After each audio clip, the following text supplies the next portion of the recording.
हे ईश्वरा सर्वांना चांगली बुद्धी दे, आरोग्य दे, सर्वांना सुखात आनंदात ऐश्वर्यात ठेव.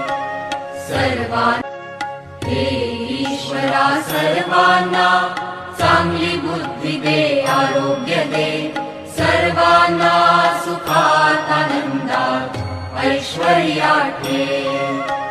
सर्वांचं भलं कर, कल्याण कर, रक्षण कर, आणि तुझे गोड नाम मुखात अखंड राहू दे. हे ईश्वरा सर्वांना चांगली बुद्धी दे, आरोग्य दे, सर्वांना सुखात आनंदात ऐश्वर्यात ठेव.